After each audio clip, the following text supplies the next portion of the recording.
सोचिए आपको अपनी बेटी की शादी के लिए पैसों की जरूरत है या घर में कोई मेडिकल इमरजेंसी आ गई है। हाँ, होता है। आपके पास जमीन है जिसे बेचकर आप पैसे जुटा सकते हैं, लेकिन आप उसे बेच नहीं सकते। क्यों? क्योंकि आपके गांव में कहीं दूर कोई दूसरा परिवार अपनी पुश्तैनी जमीन का बंटवारा करा रहा है। अच्छा। दशकों तक उत्तर प्रदेश के लाखों किसानों के लिए ये एक कड़वी हकीकत थी। बिल्कुल। आज हम उसी एक छोटे से कानूनी बदलाव की गहराई में उतरेंगे जिसने इस बहुत बड़ी समस्या को जड़ से खत्म कर दिया। बिल्कुल। और हमारे पास जो स्रोत हैं वो उत्तर प्रदेश के भूमि कानूनों में हुए एक ऐसे ही बदलाव के बारे में बताते हैं जिसे क्रांतिकारी कहा जा रहा है। क्रांतिकारी? सही में? हाँ, और आज की हमारी बातचीत का मकसद सिर्फ ये समझना नहीं है कि ये बदलाव क्या है, बल्कि ये भी जानना है कि खसरा, खतौनी, गाटा, ये सब जो शब्द हैं, हाँ, जो सुनने में इतने भारी लगते हैं, उनका हमारी आपकी जिंदगी से क्या लेना देना है। हम इन परतों को एक एक करके खोलेंगे। तो चलिए शुरू करते हैं। ये सब समझने के लिए हमें सबसे पहले जमीनी रिकॉर्ड की भाषा को समझना होगा। स्रोत में सबसे पहला शब्द आता है खसरा। ये क्या होता है? हाँ, क्या ये शहरों के प्लॉट नंबर जैसा ही कुछ है? हाँ, आप इसे काफी हद तक वैसा ही समझ सकती हैं।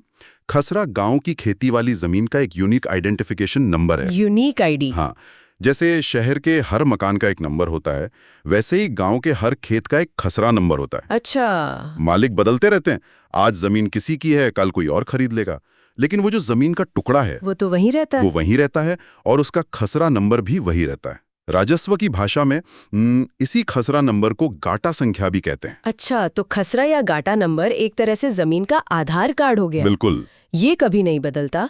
तो फिर विरासत क्या चीज है? इसका मतलब तो इनहेरिटेंस होता है ना? उनकी संपत्ति, उनकी जमीन, उनके बच्चों में कैसे और कितनी बटेगी, ये तय करने की जो पूरी प्रक्रिया है उससे विरासत कहते हैं। वही विरासत कहलाती है।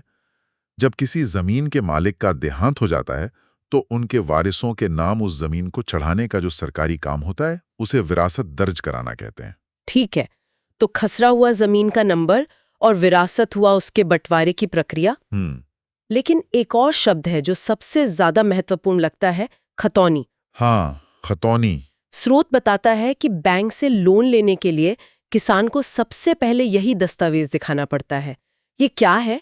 खतौनी को आप किसी किसान का प्रॉपर्टी अकाउंट कह सकती हैं। Property account? हाँ, ये एक ऐसा रजिस्टर या दस्तावेज है जिसमें एक परिवार या एक व्यक्ति के नाम पर मौजूद सभी खसरों यानी सभी खेतों का ब्यौरा एक जगह लिखा होता है। अच्छा, एक उदाहरण से समझाएंगे? मान लीजिए एक किसान है रामलाल जी। ठीक है। उनके पास गांव में 3 अलग-अलग जगह पर 3 खेत हैं, तो उन तीनों खेतों के अलग-अलग खसरा नंबर होंगे। लेकिन उन सब की जानकारी रामलाल जी की एक ही खतौनी में दर्ज होगी। मतलब ये एक तरह की मास्टर लिस्ट है जो बताती है कि एक आदमी असल में कितनी जमीन का मालिक है। सही पकड़ा। तभी बैंक लोन के लिए इसी पर भरोसा करते हैं।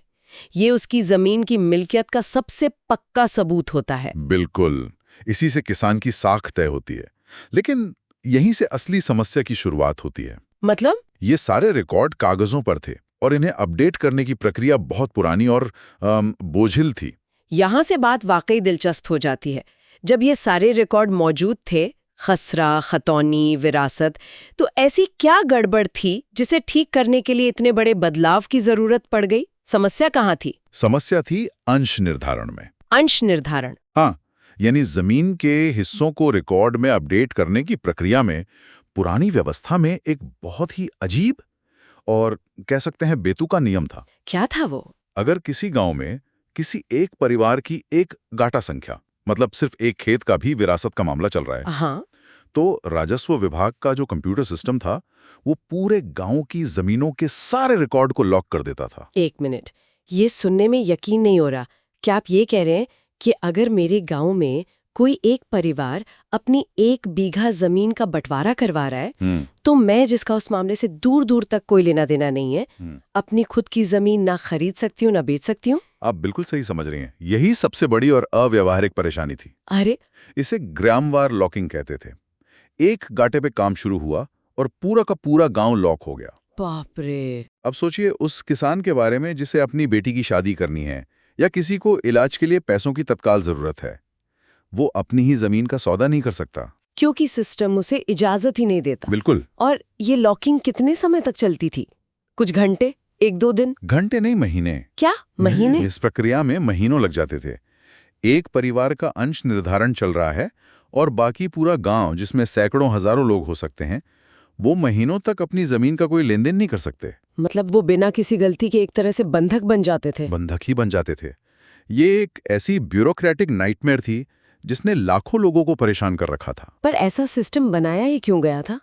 इसके पीछे कोई तो वजह होगी। मतलब क्या ये किसी तरह की धोखाधड़ी रोकने के लिए था?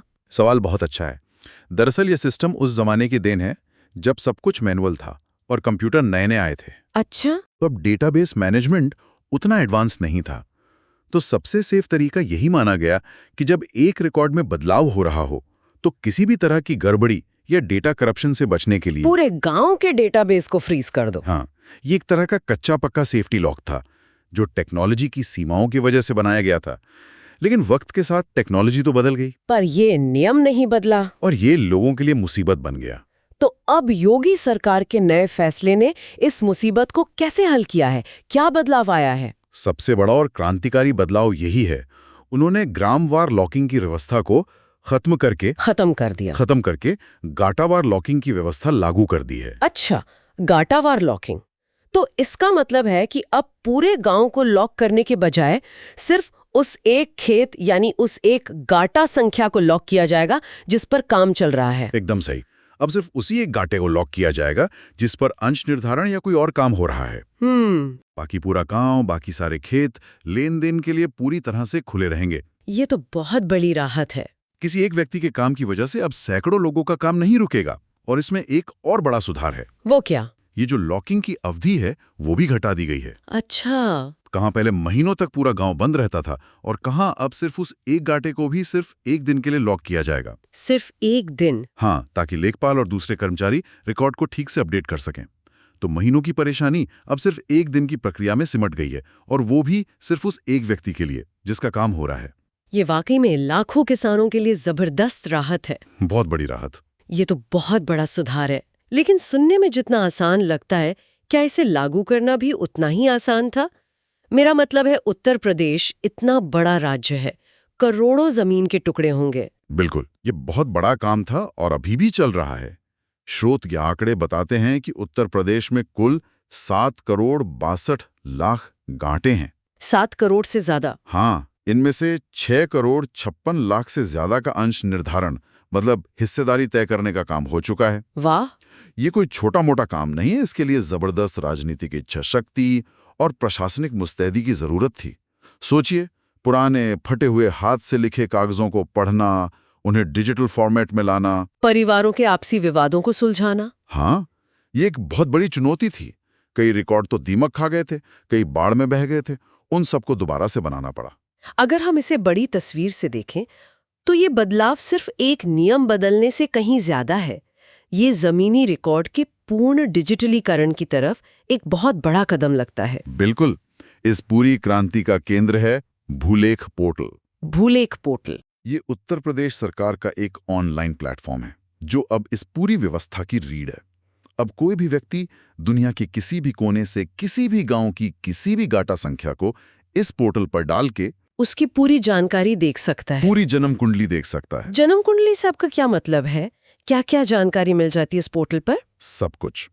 उस जमीन का असली मालिक कौन है, उसका खसरा खतौनी क्या है, क्या उस पर कोई बैंक का लोन तो नहीं चल रहा, क्या उसका हाल ही में कोई सौदा हुआ है, उसका दाखिल खारिज मतलब ओनरशिप ट्रांसफर हुआ है या नहीं। तो इससे तो पारदर्शिता बहुत बढ़ गई होगी। जबरदस्त।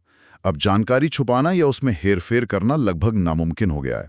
कोई भी घर बैठे चेक कर सकता है कि जो जमीन वो खरीद रहा है वो विवादित तो नहीं है। ये सुनने में तो बहुत अच्छा लग रहा है, लेकिन क्या इससे किसी नए तरह की धोखाधड़ी का खतरा नहीं बढ़ जाता? अगर सब कुछ ऑनलाइन है तो क्या कोई हैकर या कोई भ्रष्ट कर्मचारी डिजिटल रिकॉर्ड में छेड़छाड़ नहीं कर सकता? ये एक बहुत वाजिब चिंता है। एक दिन में रिकॉर्ड बदल सकता है, तो क्या गलत तरीके से भी बदल सकता है? देखिए, इस पर काम किया गया है। हर बदलाव एक डिजिटल फुटप्रिंट छोड़ता है। अच्छा। किस लॉगिन आईडी से किस समय क्या बदलाव किया गया है, ये सब रिकॉर्ड होता है। इसे मल्टी लेयर सिक्योरिटी और ऑथेंटिकेशन प्रक्रियाओं से सुरक्षित किया गया है। जैसे बदलाव करने वाले अधिकारी को अपने डिजिटल सिग्नेचर और ओटीपी के जरिए अपनी पहचान साबित करनी होती है। हाँ, 100% फूल प्रूफ तो कोई सिस्टम नहीं होता, लेकिन गड़बड़ी पकड़ना आसान है। डिजिटल सिस्टम में गड़बड़ी पकड़ना कागजी सिस्टम के मुकाबले कहीं ज्यादा आसान होता है, क्योंकि हर चीज का निशान दर्ज रहता है। तो इस पूरी कवायद का, इस डिजिटलीकरण का दूरगामी फायदा क्या होगा?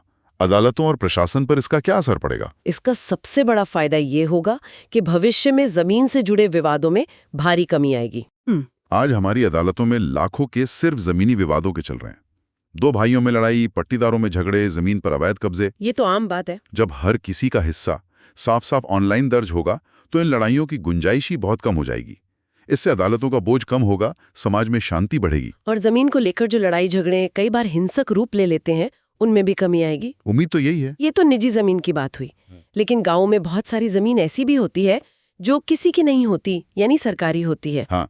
स्रोत में एक और शब्द का जिक्र था, नजूल भूमि। हाँ। ये क्या है और क्या ये सुधार इसे भी प्रभावित करता है? ये एक अच्छा कनेक्शन है। नजूल भूमि दरअसल वो सरकारी जमीन है जिसका राजस्व रिकॉर्ड में कोई निजी मालिक नहीं होता। अच्छा। या कोई लेखा जोखा नहीं मिलता। आसान भाषा में, जिस जमीन का कोई दावेदार नहीं, वो सरकार की है।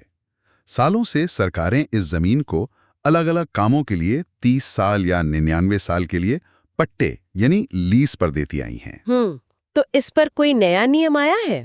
सरकार इस पट्टा व्यवस्था को खत्म करके इन जमीनों का मालिकाना हक लोगों को देने के लिए एक बिल लाई थी। सोच ये थी कि जो लोग पीढ़ियों से इन जमीनों पर रह रहे हैं या काम कर रहे हैं, उन्हें ही इसका मालिक बना दिया जाए। लेकिन जैसा कि स्रोत बताता है, इस पर काफी विवाद हुआ। अपने ही दल के कुछ विधायकों ने इसका विरोध किया। अच्छा, अपनों ने ही? हाँ, क्योंकि उन्हें लगा कि इससे बहुत सारी गड़बड़ियां हो सकती हैं और इसका गलत फायदा उठाया जा सकता है। इस विरोध के कारण सरकार ने इस बिल को फिलहाल ठंडे बस्ते में डाल दिया है। तो नजूल भूमि का मामला अभी जस का तस है। बिल्कुल। तो कुल मिलाकर हमने एक छोटे से सरकारी नियम से शुरू करके उत्तर प्रदेश के ग्रामीण भूमि रिकॉर्ड के पूरे तंत्र को समझा। खसरा यानी जमीन का यूनिक नंबर, खतौनी यानी किसान का प्रॉपर्टी अकाउंट, और भूलेख पोर्टल यानी इन सब का डिजिटल घर। और सबसे बड़ी बात जो इस पूरी चर्चा से निकल कर आई, वो है ग्रामवार लॉकिंग से गाटावार लॉकिंग में बदलना। सही। ये सुनने में एक छोटा सा तकनीकी सुधार लगता है, लेकिन इसका असर उन लाखों लोगों की जिंदगी पर बहुत गहरा और सकारात्मक है जी। जिन्हें अब अपनी बेटी की शादी या किसी के इलाज के लिए अपनी ही जमीन बेचने के लिए महीनों इंतजार नहीं करना पड़ेगा। बिल्कुल। एक छोटा सा बदलाव जो किसी की रुकी हुई जिंदगी को फिर से गति दे सकता है। वाकई ये एक गहरा विषय था। और ये हमें एक बहुत दिलचस्प सवाल पर लाकर छोड़ता है। जैसे जैसे भूमि रिकॉर्ड पूरी तरह से पारदर्शी और डिजिटल होते जाएंगे, यह ग्रामीण भारत में संपत्ति और क्रेडिट यानी कर्ज की प्रकृति को कैसे बदल सकता है। अच्छा। सोचिए, जब हर इंच जमीन का हिसाब ऑनलाइन होगा, उसका मूल्य आसानी से पता चल जाएगा और उस पर लोन लेना या उसे बेचना एक क्लिक पर संभव हो जाएगा। हाँ। तो क्या ये आम किसान के लिए नए वित्तीय अवसरों का दरवाजा खोलेगा या फिर उन्हें नई तरह की चुनौतियों और जोखिमों का सामना करना पड़ेगा?